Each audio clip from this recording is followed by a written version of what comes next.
Welcome to the Redeemed Vision podcast, where we bring sight to the blind and freedom to those enslaved by our pornified culture. Here, we dive into hard but important topics such as pornography, sexual identity, true freedom, real love, and living marriage well.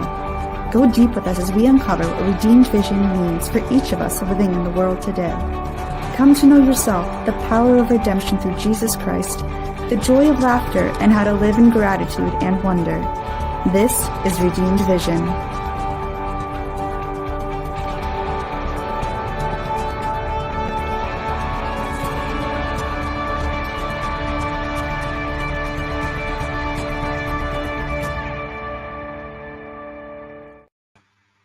Welcome to another edition of the Redeemed Vision podcast. I'm your host, Steve Pokorny. I'm the founder of Freedom Coaching, where we believe in being transformed from porn, from unchaste behavior, from the lies of the pornified culture. You can visit us at freedom-coaching.net. It's an honor to have you with us. We have a very exciting show today. I'm truly honored by the guest that we have today to go deep into a very important subject. And before we do that, just a little housekeeping as we do here in the Redeemed Vision podcast. Number one is we invite you to visit Hallow, hallow.com/freedom coaching. Hallow is the number one app for Catholic meditation and prayer. And I would encourage you to download Hallow today, where you can find peace, sleep better, pray more, pray with Mark Wahlberg.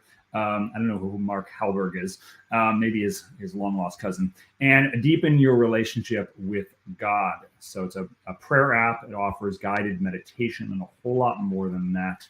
And when you sign up, you're going to get 3 free months. And from that link that we'll put below in the show notes, you're going to be able to support this work and all the work we do at Freedom Coaching.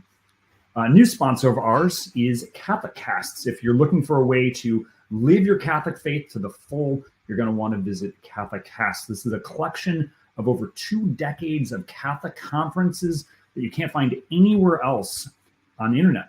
And you're sure to be enriched in your faith. And so it has a very low monthly cost of $9.95 per month. And you're going to be able to develop the gifts of yourself and to develop and discover practical ways to live out the will of God in your life. And I invite you again, check out Catholic Casts. That's Catholic Casts, 2 C's, and you can get started today. And then also with our work at freedom-coaching.net, do you know anyone who's struggling with the issue of pornography, who is not feeling comfortable in their own skin because of unchaste behavior? This is where what we do, we work with both men and women to break the attraction to pornified images forever, but then also, most importantly, to build up the person and live a transformed, redeemed life. Again, you can check that out at freedom-coaching.net. And also, if you like the work that we're doing and you want to keep this going and expand this work, we invite you and encourage you to become a monthly donor. We have a nonprofit. We're working on the 501c3 status right now for the Freedom Coaching Foundation Incorporated. It allows us to get scholarships out to those who can't afford our services fully. We like to eat and nobody's getting rich over here, but we like to eat and we like to have houses and things like that. But for those who would not be able to afford, but also to help to get the word out about this. And for whatever platform you are listening to this, I encourage you to hit the bell, click that bell, ring that bell, whatever you do with the bell, subscribe and share so we can get the word out about these very important topics. And one story for you before we jump into our interview. We are blessed to have moved into a new home. We needed a little bit more space, about a year ago. And we also picked up a new dog. Now you can either, this is my philosophy, maybe you have a different philosophy and you can tell me about it in the comments. You can either choose to have dogs or you can have a really nice backyard. We chose to have dogs, and they have since destroyed everything, eaten plastic, and tried to destroy all of the plants we were growing. And so what we've done is we've built a 4-foot fence that blocks them off from where our garden, we hope it will grow. A new growing season's upon us. And I want to use that as kind of an analogy, a jumping off point. You're listening to this, if you're listening to this live, or near this time, we're in a time of Lent. And I would like to encourage you to take a look at, shall we say, the landscape of your life. Where have the fences fallen down? There were no fences at all. We like to call these boundaries to discover who we really are. It is in boundaries healthy relationships flourish, right? So what boundaries do we need to raise so that we can take care of ourselves, where we can say that where, as the old phrase goes, boundaries are where I stop and the other person begins, right? And then in the midst of that, pushing the analogy further of a garden, what are the weeds maybe that need to be pulled out? What are the seeds that need to be planted there? What kind of watering do we need to put in here? All of these things are important questions we've got to be asking ourselves to be able to flourish into the whole human being, the whole male or female that God has created us to be.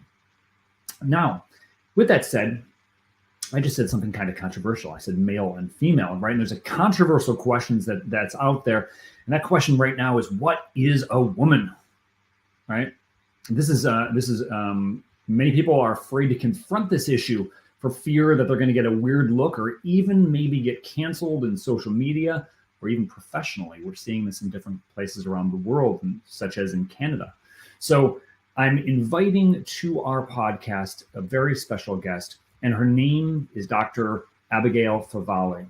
And she is a professor at the McGrath Institute for Church Life at the University of Notre Dame. My friend Josh would be proud. He's a graduate.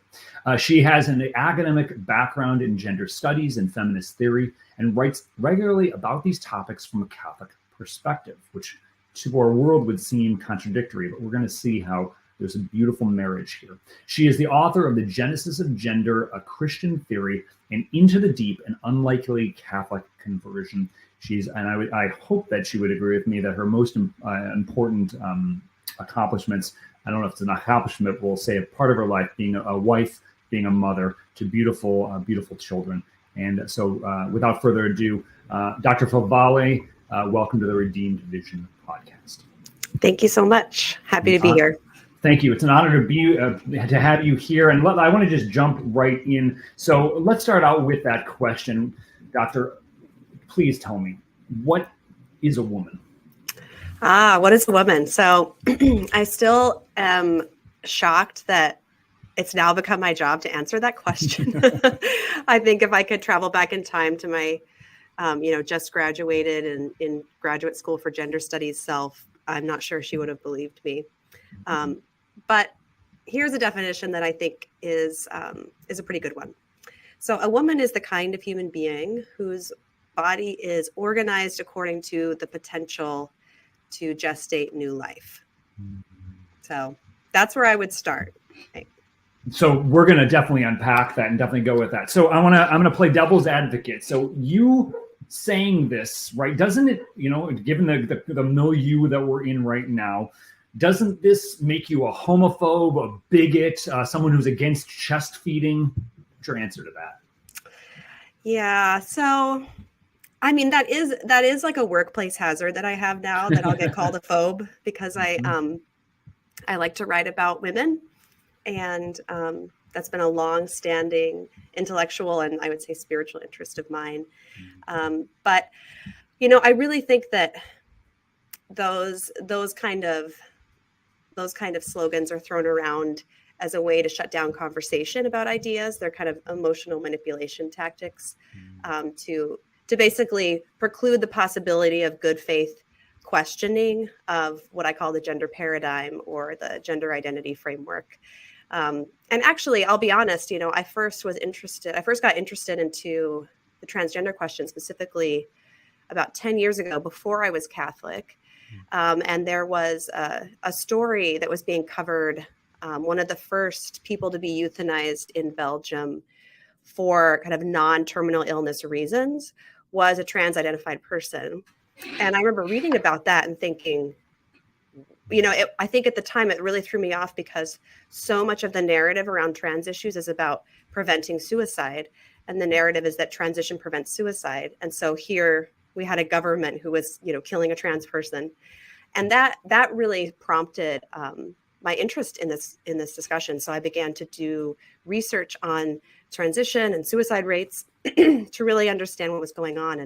And again, that predated my Catholic conversion. So this has been a long-standing interest of mine, and it's actually prompted by my concern that transition isn't good for people, or that at least the narrative about transition is overly simplistic and leads to harm.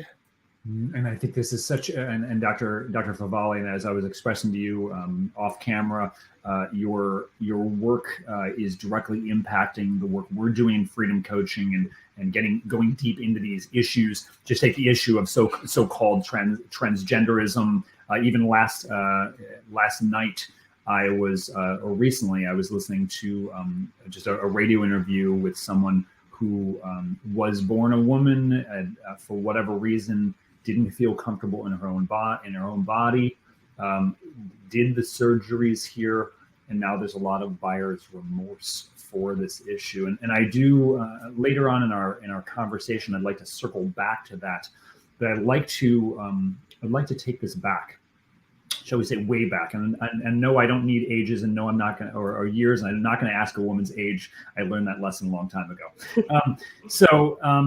Many times in our life, right, the things that for people that they pursue come from their formation, come from their family background, and even come from their wounds, right? So I hope I'm not misstating here, you're in a very different place than I think you expected to be maybe even 15 or 20 years ago.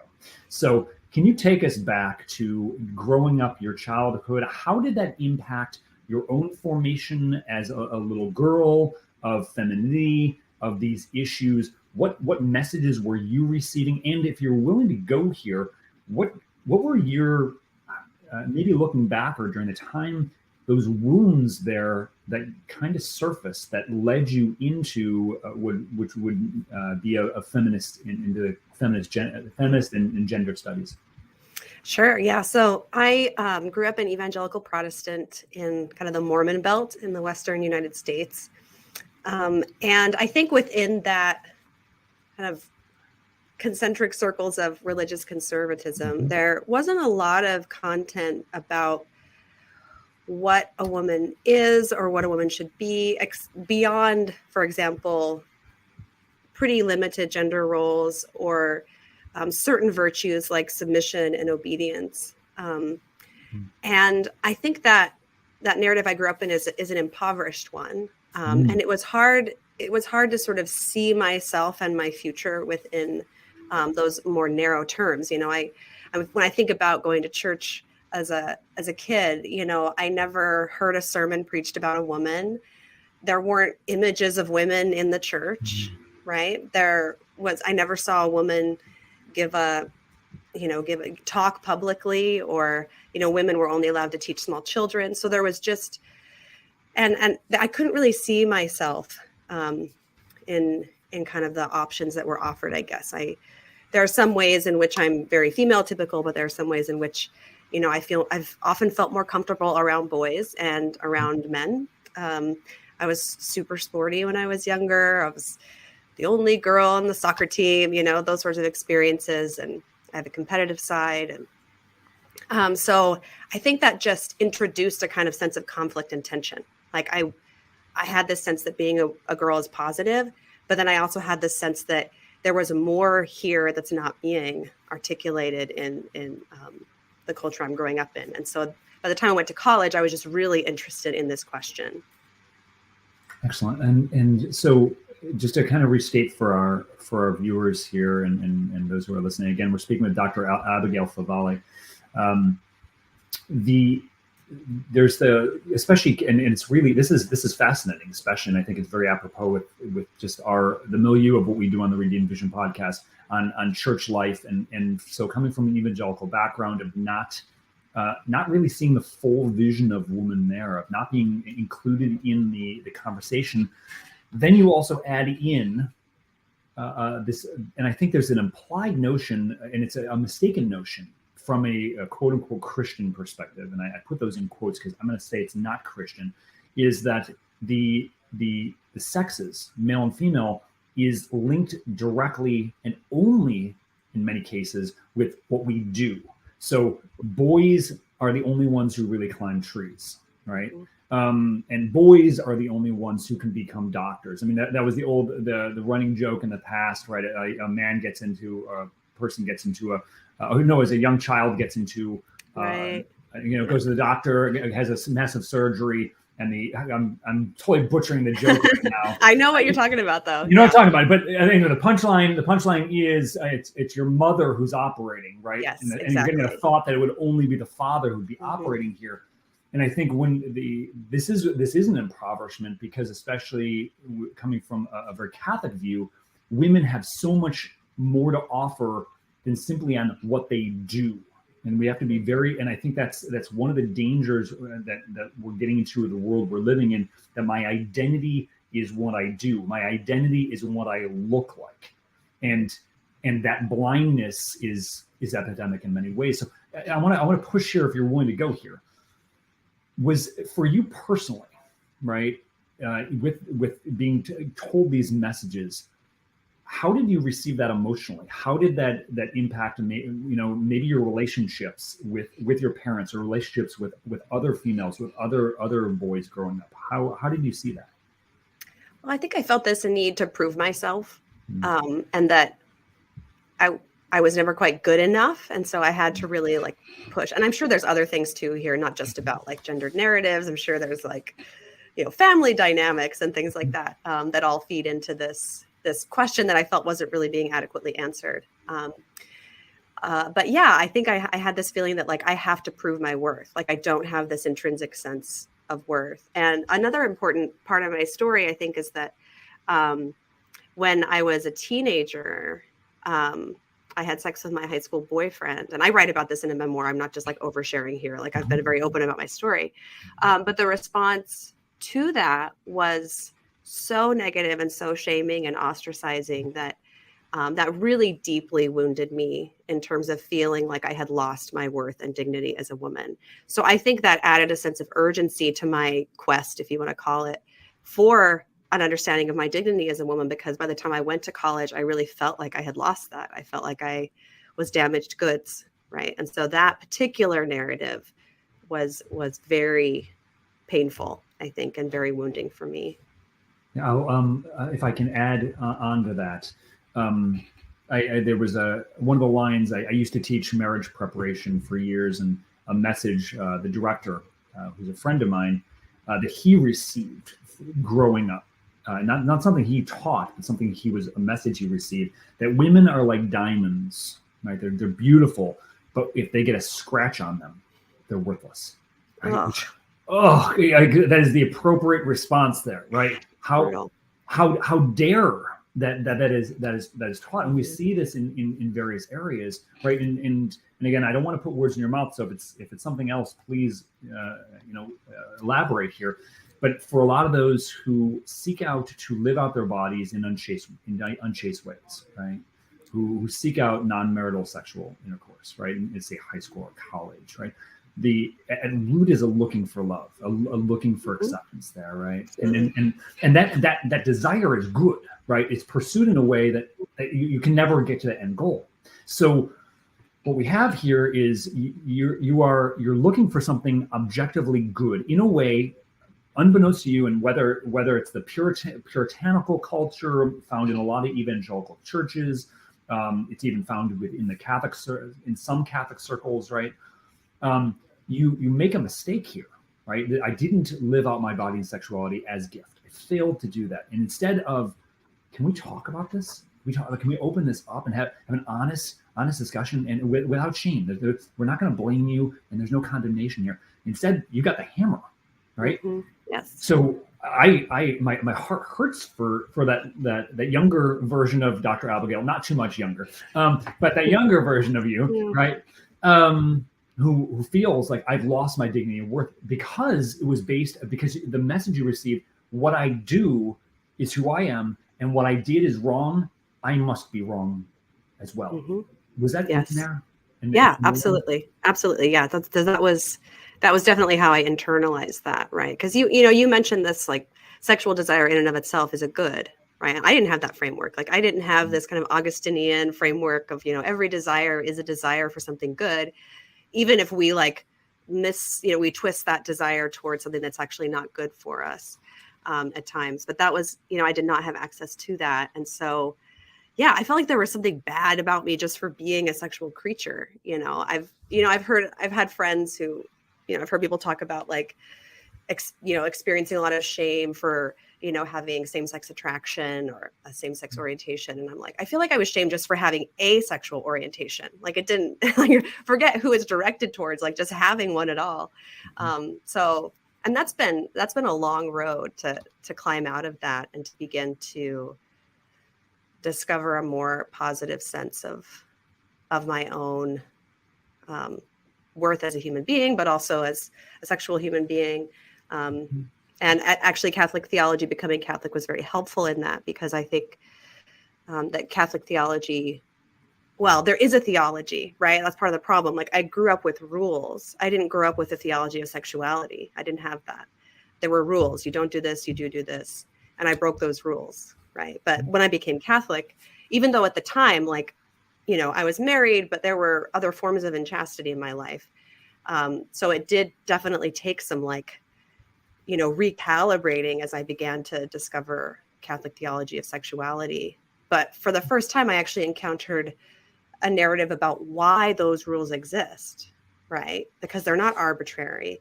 They're rooted in our anthropology as human beings, that we're unities of body and soul. And I remember encountering this idea of the body having its own language, and that language of self-gift.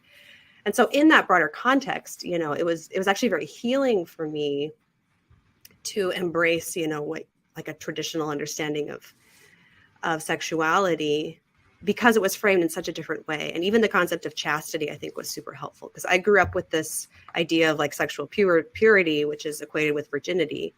But chastity is much different, right? Because it's a virtue. So it's something that you have to habituate over time. It's not this like default setting that once you violate it is gone forever, right? It's like this muscle you have to develop. And we have grace to help us do that, right? Like that's such a totally different narrative than what I grew up with. You are speaking our language of how we proclaim. Maybe you should become one of the hosts here. We always have guest hosts at times, so the door is open for you on this. Yeah, absolutely on this. And I think that notion. I think especially, I just want to speak directly to those who may be hearing this, who maybe have struggled with this, and such as the terms of body dysmorphia and not feeling comfortable in our own skin. And a lot of that comes from living unchastely. We don't connect. We don't realize, especially that while it's true that who we are is not what we do, but this gift of our sexuality is so tied up into our identity that when we live out that gift as a non-gift, as the opposite of gift, those wounds, it's not something that I can just shoo away and we'll just get a cup of coffee and we'll call it a day and I'll be fine, right? Well, the word fine means freaked out, insecure, neurotic, and emotional. Okay, we don't want to be fine. Okay, we want to have a joyful life, and what happens is that guilt, that shame, that self-hatred can become very present there. So some of that, and again, I encourage all those who are listening, all those who are watching this to pick up Dr. Favale's books, because there's certainly no way we can plumb the full depths of this. You spent many years, I think over a decade, in a secular institution. Is that correct, in gender studies? Well, so I was in graduate school, I was at a secular institution. And then my first academic job was at a Christian institution. Okay. But I would say I still very much had a secular mindset even when I was teaching there. Yeah. Okay. Thank you for the correction there. You're obviously teaching a secular version in a certain sense of gender studies there. I love the idea. One of the things that came up in the book where you were presenting to those who espoused being Christian there. Basically, what does it mean to be a Christian feminist? And not one of them brought in their relationship with Christ into the answer. Very, very telling here, right? So I wanted just to push the conversation along here. It's been said, right, to be wise, we need to question the reality presented in front of us, and don't stop asking those questions until our mind and our heart come into alignment and there's peace. Okay, so and we call it the red pill moment for for the modern world, the matrix, all that. So for you, you're teaching, you're maybe either there or on your way to being tenured. What was the crisis point? What was how did, we're making the proposal here that the way we're speaking is actually reality. How did reality come crashing in on the construct that you had built, the matrix that you had built? What was that? Can you describe a little bit about that? What was it like for you? Well, I would say the big factor was having a baby, becoming a mother for the first time. And so experiencing pregnancy, childbirth, the crazy postpartum time, which no one warns you about, lactation, all that jazz. So I think, for someone who's this, healthy 21st century feminist woman who thinks gender is mostly a social construct, to suddenly experience like the full force reality, or I guess the actualization of these potentials I've always had in a profound way that was not under my control, was very profound. And it began to kind of rattle, or at least disrupt, some of the neat and tidy explanations for things that I had related especially to gender. And I guess I think I've always been a bit of a closet gender essentialist, to be totally honest. But I think the reality and power of the body in its sexual difference, especially in femaleness, that, I encountered that in a way that I hadn't before. And I just began to ask questions that I had stopped asking, that I had not given myself permission to ask for years. And once you really start to ask questions and pursue truth, if you've kind of embraced a narrow ideology, it begins to fragment and crack open. Yeah, no, and I think, and it's scary, it's terrifying, especially because, and you brought a very important word up, and this is one of you. It's so important you made a chapter of it, just the title, control. Right, there is this overarching desire for control, and I think just looking at those women, and it is legion in many cases, who have been wounded by men, and to those any young ladies or not so young ladies who are hearing this, who have been wounded. We on this half of humanity ask your forgiveness, right? We know not what we do. Pray for us. That when your gifts, your charism, not merely what you do, but who you are, is not appreciated. This is where the whole language of hell hath no fury like a woman scorned, right? The deep, deep pain, and we see in many angles on this whole aspect. There's a rage against the machine, but as you turn against reality of the sexes, of male and female, it ends up becoming an attempt to obliterate anything and everything, and a lack of meaning in there of trying to figure this out. And actually, I want to go here. I want to get your take on this. The term sex, male and female. Okay, this goes back to the start of time, beginning of Genesis, right? And you should always say the term gender is a relatively new term, late 1800s, early 1900s in there. You probably know, I'm blanking on the person who coined it. Given the conversion that you've taken of thought on these issues, and you have thought very, very long and hard and going deep here, do you agree that the term gender should be used by Christians? This is such a good question. And it's one I've been actively wrestling with. Actually, I'm writing a paper right now that I'm taking to a conference later in May, that the title of it is Gender Too Troubled, right? So it's a play on Gender Trouble by Judith Butler. But that's exactly the question I'm going to ask. Like, how should Christians respond? Should we try to reclaim and rehabilitate the term gender, or should we just try to avoid it altogether? And I don't yet know what I'm going to conclude. That's why this will be a fun paper to write. But okay, so here, let me at least please. Let me at least get into maybe some of the different perspectives, or at least how I'm wrestling with it, right? Okay, so on the one hand, I think there's a lot of the time where we can just use the term sex. I think that's especially true when we're talking about the law. I think what matters in the law really is biological sex, right? If we're talking about, so sex often will work. But at the same time, I think there is something about what it means to be human that exceeds the purely biological. You can't deny the biological, right? Because that's a part of our personhood, but we're also spiritual beings.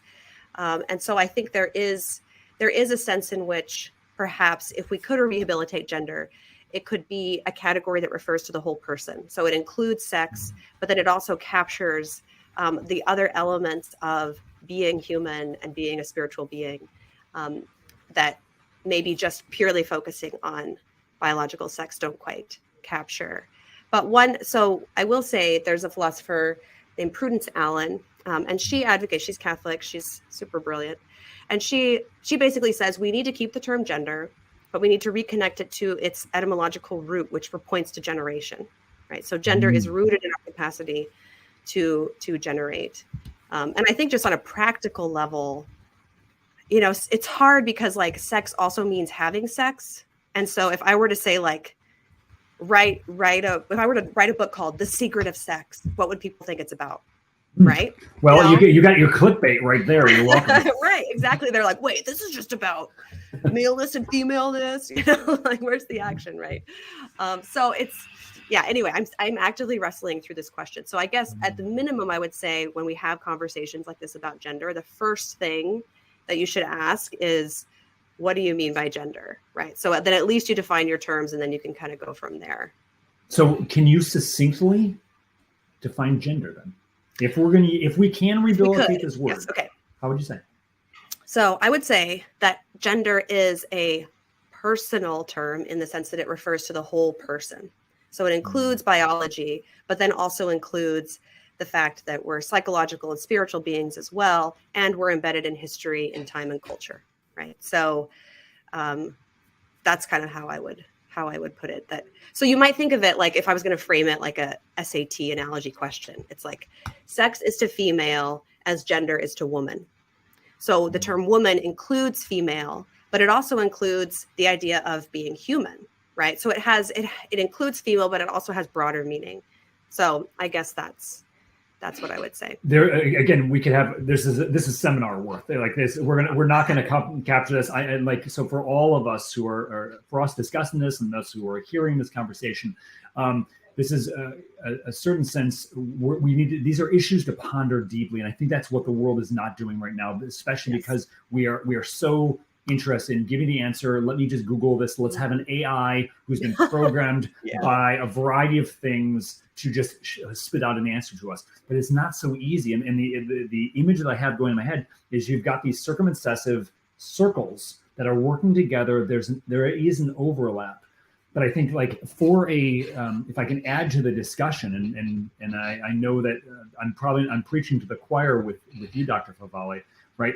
The understanding of who we are as male and female, if we are going to claim the name Christian, but also I would say to claim as human, to be fully human is to be Christian. God comes into the world in a body to redeem the body, so we can live in our bodies, go back to our origin in a redeemed body, male or female. This is an inescapable reality that a lot of people are trying to throw away, and we must not do that, including Christians. Some are trying to do this. So in being sex, biological male or female are there, but I think this comes back to our earlier discussion, and I'd love to hear your commentary on this, is we've equated for a long time in the church world that the division of labor of the sexes is what determines that, right? This is what happens, right?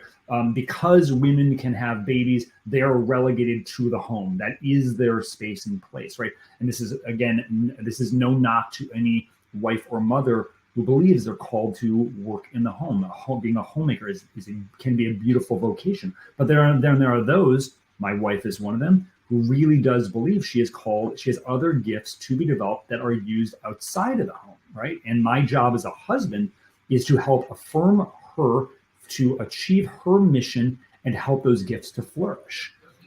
That's the vision that we have in our own family. But the understanding of who she is as a woman must always start with her biological reality. So, but can she have, I'm just picking on my wife, for instance, because I know her a little more than most people, can she have a male-oriented brain? Yes, she can. For instance, it's been said for a lot of men, we have our nothing box, and I go there all day, and I love it. It was my best thing I did all week. My wife, when she gets focused on a project, this is the early on in our marriage, Dr. Favale, where I would, she was upstairs working in her office, and I go, Valerie, still couldn't hear me. And then I found the trigger word or the safe word. You know what it was? What? Coffee. What? Oh. Okay. Love it. and it still works to this day. So I solved that to finally get her attention, right? So I don't have to get mad anymore. I just okay, she's literally in the zone. So, and also let's make it very clear that the 40% more corpus callosum connecting the left and right hemisphere, it's a biological reality in women. You connect things more. Those are based on biology, but the identity in the sexes may look different and play out different. It doesn't mean that you are bad or broken or impoverished. It just means you're different, and different is not bad. Different does not mean same, or different doesn't mean same, obviously, but it doesn't mean that they are. It's something that we have to go and wipe out all these distinctions, and I think that's one of the dangers we're experiencing right now. If we wipe out these distinctions, we are wiping out humanity. Mm-hmm. Your thoughts?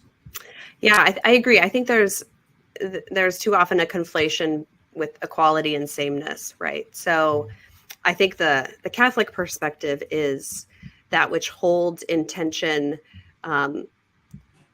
equal dignity, but meaningful difference, right? So holding on to both of those things.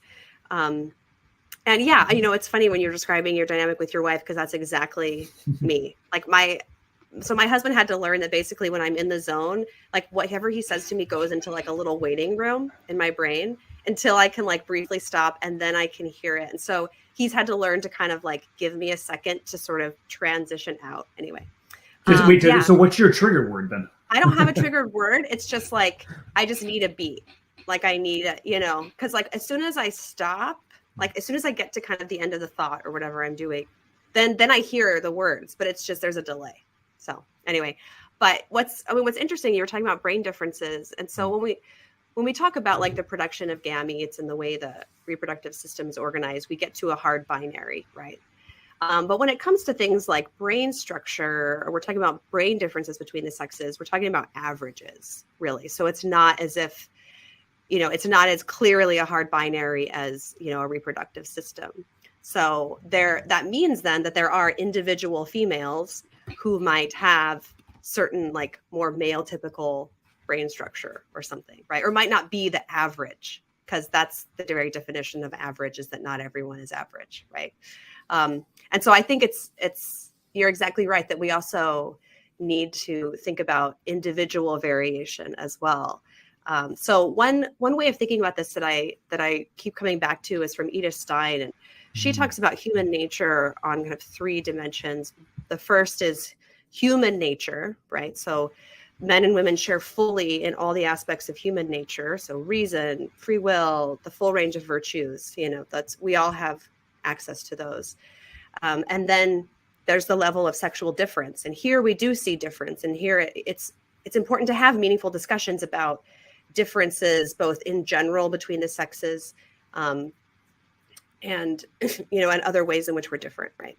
And then there's the individual. So an individual man or woman is going to be unique and might in some ways not be the exact kind of average typical male or female. And that's a really beautiful thing about God's diversity. So we have to look at all 3 of those things. So most, I would say, contemporary gender theory, first of all, you lose the dimension of shared human nature. There's no such thing as human nature. Then you also lose that dimension of sexual difference, right? Sexual difference is just a construct. And so all you have is this kind of individual will that has to be projected or made manifest in the body. That's that's a painful place to be. And what the word I hear as you're talking about that is lost. And this is what we're finding here. And what we crave most is meaning. What does this mean? What is the value here of who I am? What is the value of the other person? If we do what your husband encompasses and what encounters and what I encounter with my wife, slow down to listen. And maybe, I mentioned at the beginning of this show of this is the time of Lent, of slowing down. Are we taking time to actually sit in our body, to be aware of what's going on here? So I think for the Catholic, if we can make a summation here, for the Catholic, right, for true Catholic thought here, our identity is grounded in the body, either as male or female, as our sex. And then there can be room, appropriately understood, for what gender is. And this means then we can have all kinds of thoughts, and we can have all kinds of different emotions, right? We can have all different kinds of skills and talents. And if one person doesn't have those talents and skills that we would hope for, it doesn't mean that we're bad or we're lacking. It just means God's got a different mission for us. Are we willing to open up to that mission here, right? And so I want to thank you. We're not done here, but I want to thank you for you plumbing the depth of this and going very deep for this. And just so I don't forget, I will certainly be praying for the creation of that paper, and I do want to read it. So you at least have one reader and about 6 other members of our team who are going to want to tear through it as well. Okay, yeah, so, I'm curious to see where I'll land. Beautiful, and those are sometimes some of the most fun papers and explorations you get to use. Now, one thing you brought up here was where your worldview came crashing to a halt, shall we say, or exploding, was when you became a mother, and connected with that term of generate, which is connected to the body, right? One of the things that you hit on in your book and the Genesis of Gender is the issue of contraception. And most people think this is just like sliced bread. It's the greatest thing ever, right? We should have this here. How would you say, right, that contraception has impacted our view of women in general, and that those from there, the relationships between men and women? I know this could be a much longer answer and discussion, but initial thoughts on that. Right. So I think contraception has had a huge impact on our culture, the embrace of contraception on the societal level. So one aspect, to put it kind of simply, is that contraception has basically imposed a male standard of physiology onto the female body, right? So the kind of founder of the birth control movement, Margaret Sanger, if you read her writings, it's really amazing how she just scapegoats the female body for pretty much every social ill. So she doesn't think that women are oppressed by, patriarchy. She thinks women are oppressed by their own fertility, and that the only way to free women from that, and thus usher in this, kind of eugenicist utopia, is birth control. And once our culture embraced that, I think, again, it took the kind of male norms of sexuality and reproduction that were in many ways kind of held in check by the connection between sex and procreation that was just accepted as a reality in society. And then once that check was removed, it basically transformed the sexual landscape, I think, almost entirely. And so it led to a cheapening of sex, I guess, is one way to put it, and this assumption that of default sterility, that women that an individual woman will already have kind of taken care of the problem of her fertility, so that she can then be sexually available on demand. Oh wow! And that default sterility is present in so many areas, and I mean, connected with this term of generation. Let's be very frank, we were given genitals to generate, to bring forth most. And I think, especially for, say, 20-year-old and early 30s, this message is not thought of by many. What am I individually accomplishing? Which again goes back to the breakdown in a lot of areas of quote unquote gender studies. That's mere will. What am I accomplishing? How am I making something of myself? If I'm not being productive, my life doesn't have value and worth here.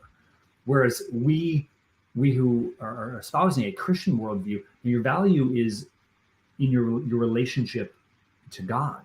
Right? That's what's creative here. What's key here, and there's nothing you can do that would change that relationship, that would make that any less or even any better. It just is here, right? And contraception at root has programmed both male and female to believe that we are simply about engaging in behaviors without the very possibility of creating new life. And what happens is when a lot of women, and this is something you obviously talk about in the book, and I encourage everyone, the Genesis of Gender, to go deep into these issues, ponder them, study these, because it's so critically needed, is they find that the years of just hormonal contraception, the quote unquote birth control pill, by their mid 30s, then they get married, they're having trouble getting pregnant to start with.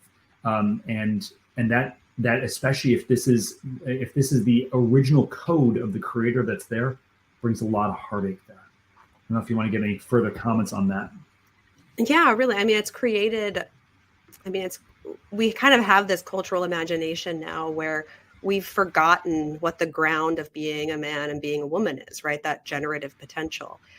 And divorce from that ground, like you're saying, what it means to be a man, what it means to be a woman is now about externalities and superficialities. It's about maybe what you perform, what kind of action or role you perform in society, or even more so, I think it's about what you look like. It's about how you appear. And I think the expectations about what men and women should or are based on what they look like is increasingly shaped by pornography, I think, right? So they're almost, again, there's this unmooring, this uprooting from, I think you can trace so much of it back to that contraceptive shift where sex is divorced from procreation and then gender becomes divorced from sex. This is a perfect lead in to my next question here, right? And a lot of the work that we do, obviously, in freedom coaching is involved with helping to break the attraction of pornography. And this is certainly not simply a male issue. We've got many more female clients. It is, we like to call it the 572,000 pound elephant in the room that nobody's talking about. Okay. Cool. Good for you for talking about it. Well, praise God. And I say this to any priests who are hearing this, please preach on this continually until you've got about 90% of your congregation living in purity and chastity on this issue. We know how big this issue is, right? So how, in your experience, this is an interesting thought experiment. From what you've seen, the studies that you've done in lived experience, what would you say is that further connection of the quote unquote feminist movements and the wider use of pornography by women? What would you say to that? Interesting. That's a good question. Well, I think around in the 1980s or so, the second wave of feminism, which started in the 60s and 70s, there was this kind of civil war in feminism. The sex wars is what it's called, where you had feminists basically split on the question of pornography and prostitution. So you had feminists who argued that those are part of what oppresses women in society. And then you had the so-called sex positive feminists that argued that actually the more sexual liberation we have is what's better for women, and that things like porn and prostitution, when freely chosen by women, can actually be empowering. And culturally, I would say that the sex positive feminists won and that really became a dominant cultural ethos starting in the 1990s and carrying on almost, I think, until the Me Too movement, I would say. I think now we're seeing this interesting shift where there's more, quote unquote sex negativity. I don't really like those labels, right?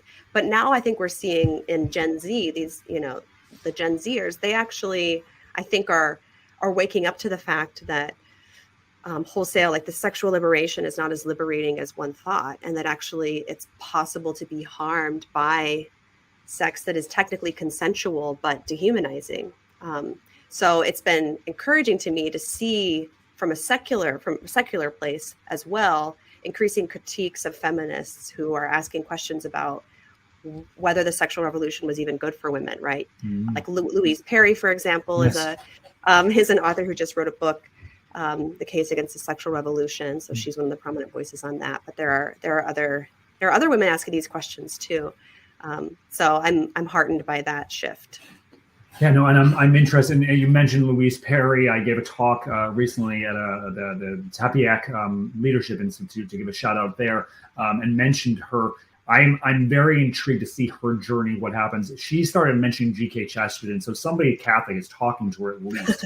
So I'm intrigued, and if you have any connections, I would love to get her on the podcast. I want to talk to her. That's a side note here. Okay. So a really important issue. So saying one more question on the issue of pornography. Right.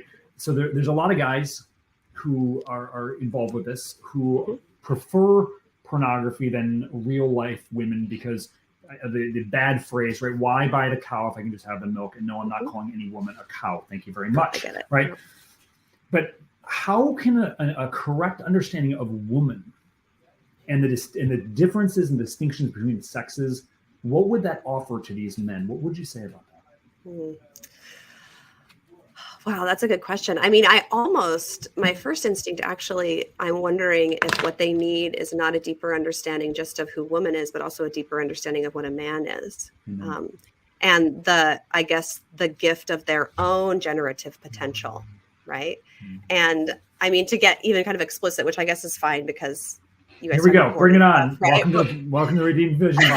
You know, like for men, I mean, that the pleasure of sex is simultaneous with the release of genetic material, right? Mm-hmm. Like there's no space between those two things. So the connection between sex and procreation is even more profound if we look at the language of the male body. And I think there's something very deeply important about that. And so in some ways, I think there's almost this self-objectification that happens in porn use. And so I don't think it's just about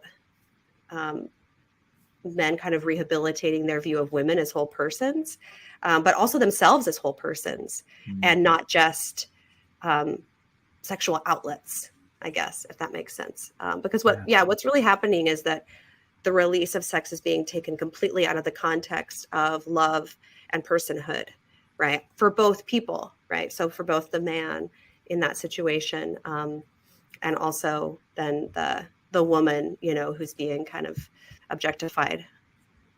Yeah, no, and I would just add in this, right? If there's a telos, an end, if we're using philosophical language, Aristotelian language, to that act, right? It is meant to go into fatherhood, into motherhood. That's where it's designed to go. And again, this is no offense to anyone who's in a marriage who is not able to have children, right? It doesn't speak anything against their identity. It's just the way things are and what has happened there in nature.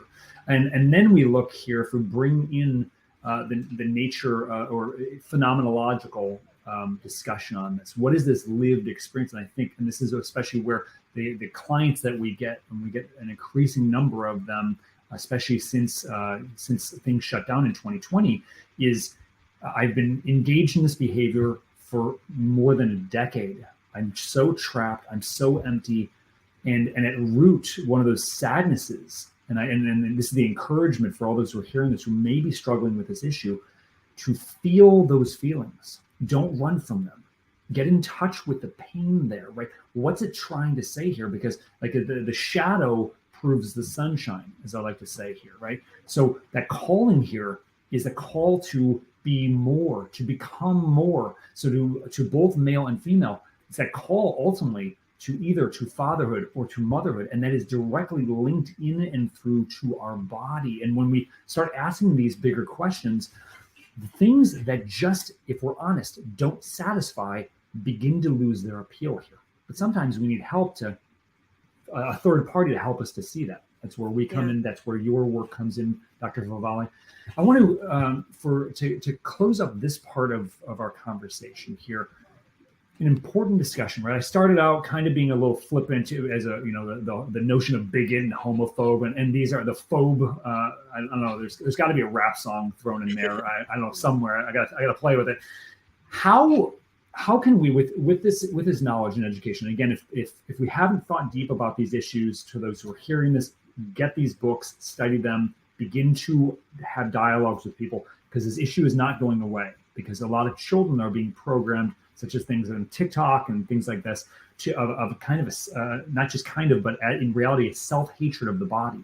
So how can we, or maybe a starting point, maybe that's the best way we can say it, right? What's a starting point to help to understand and engage in conversation with people who reject that men and women actually exist, and they're coming either from their own lived reality or what they perceive as a lived reality, or someone that is near and dear to them? What would you say about that? That's tricky.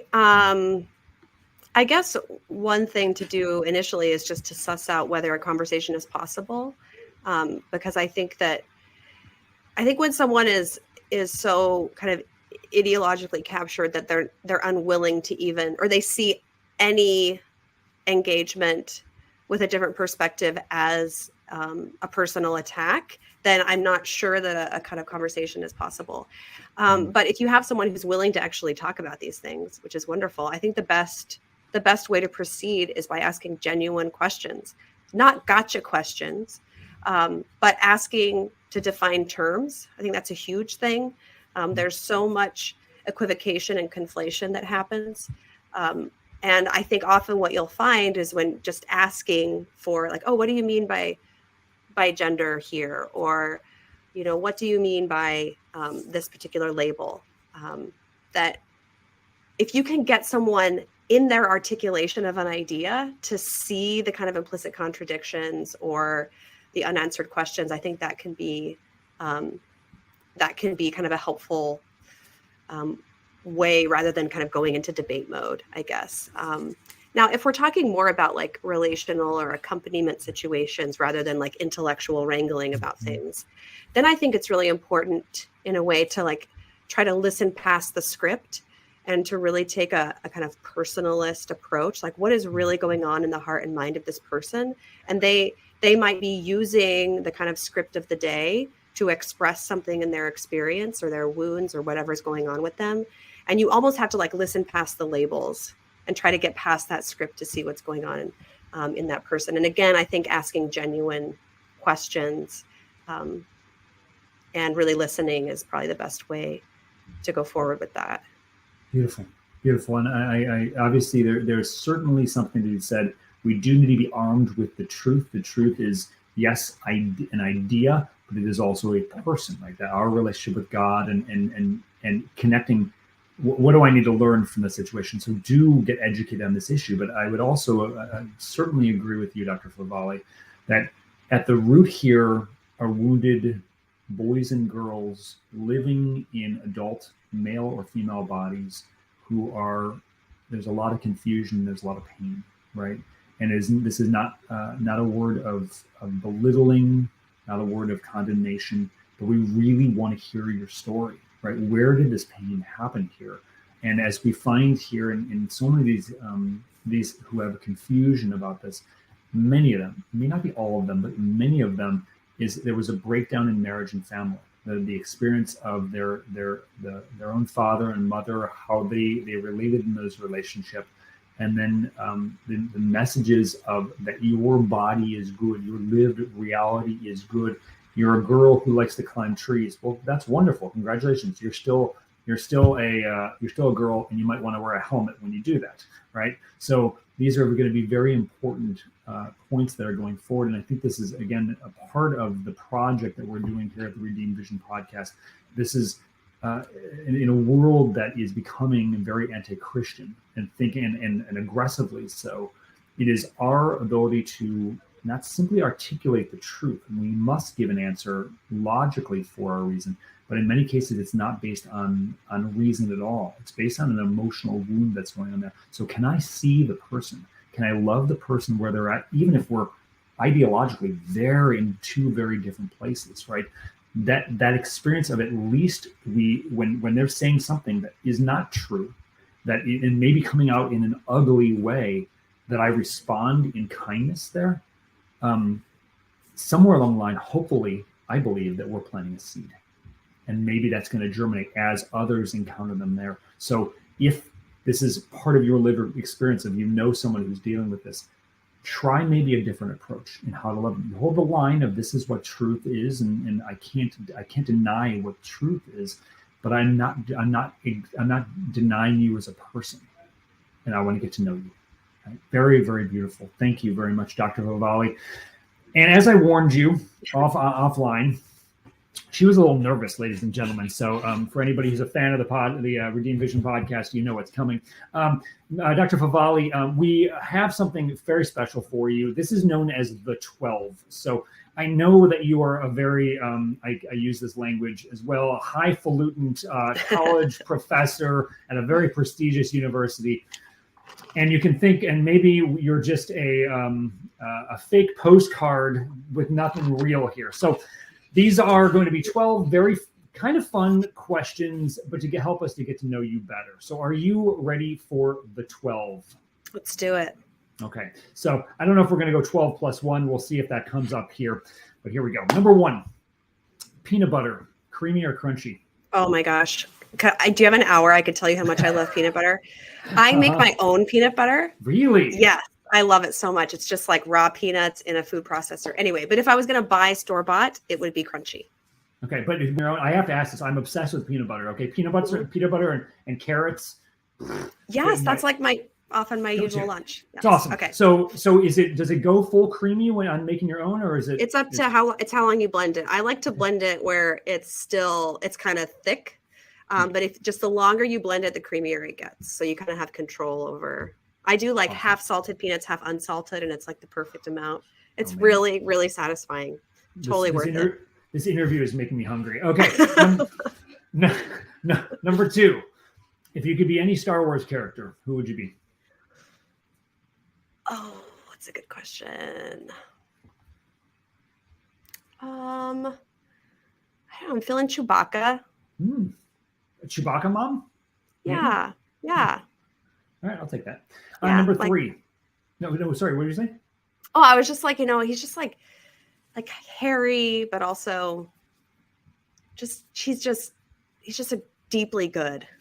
Yeah, I feel like I connect with Harry and wanting to be deeply good. Please don't rip my arm off. Okay. Number 3. What is your desert island food? Peanut butter. I don't know. Now I've got like peanut butter on the brain, but honestly, I think I could live on peanut butter. Like it's, I could give up almost any food except peanut butter. Like peanut butter apples. Like that would be it. Peanut butter apples. I think there's a rumor the FDA is making it one of its own food groups. So you're in luck. Number 4, beer or wine? Beer. Follow up. What kind? IPA. Okay. Number 5. What is the most memorable Christmas gift you received growing up? That's a good question. I remember once I got a bike for Christmas, but for some reason, my mom just wrapped a bunch of empty boxes under the tree. But then she said it was like a clue. And I guess the clue was like there's air in the boxes because there's air. And it like made no sense. So that's a very memorable. I can see why you got into becoming a professor to think deeply about philosophical questions that may have a lot of error in them. Just a thought. Exactly. Number 6. What is your bucket list country or city? I would really love to go to Norway in the winter. So my favorite book in the world is the Kristin Lavransdatter trilogy by Sigrid Undset that takes place in medieval Norway. And I love snow and mountains. So I would really love to go to Norway. That's beautiful. Very beautiful. Wonderful. Number 7, if you could have one superpower, what would it be?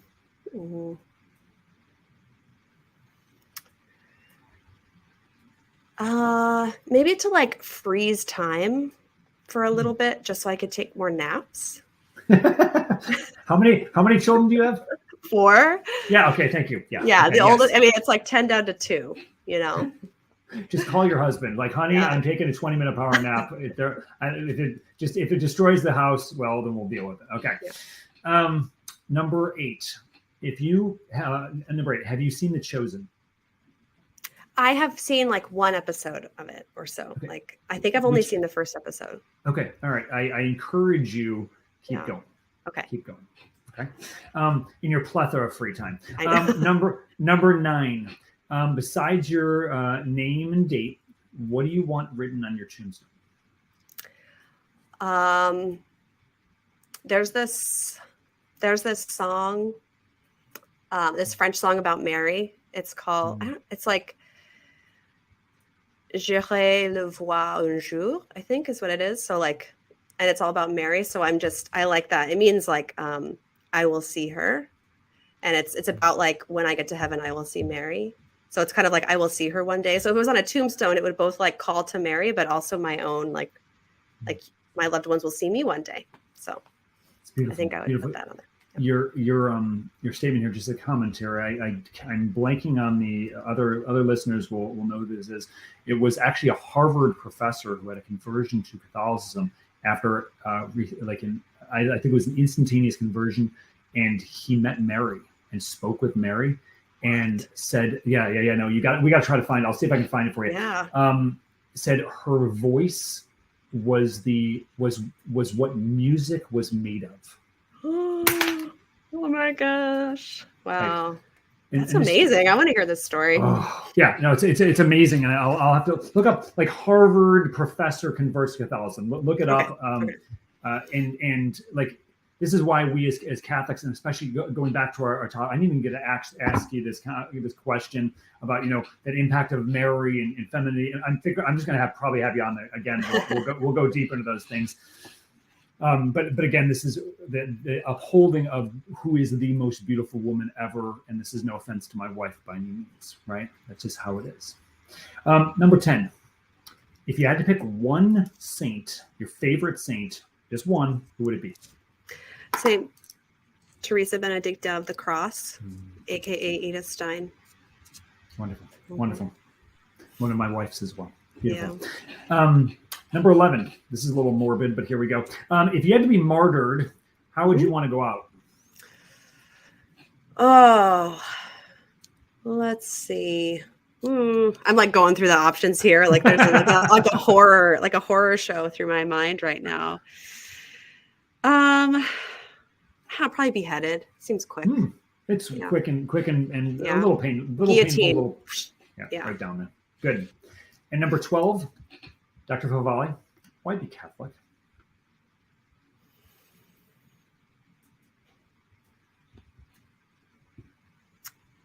Because it's true. It's the fullness of the truth about who we are and what we're made for. Beautiful. Beautiful. Dr. Favale, I want to thank you for your time here on the Redeemed Vision podcast. Thank you for the gift of who you are as woman, as wife, as mother, as a professor. We're indebted to you, and we need your voice. And that conference in May especially needs your paper, so you better get to writing. Okay. Okay. Yes, so blessings to you. We'll talk after we're finished here. So hold the line there. And to all of you who have been listening to this, I encourage you that whether you are male, whether you are female, whether you are confused or you understand kind of what's going on in your life, we encourage you to bring this all to Jesus, give it all to him, because he is the fullness of man and teaches us what it means to be fully human. And so may everything we do give glory to the Father and the Son and the Holy Spirit, as it was in the beginning, is now, and ever shall be, world without end. Amen. This is the Redeemed Vision podcast. I'm your host, Steve Pokorny. Until next time, may you be blessed. And remember, nothing is wasted. Everything is redeemable. God bless.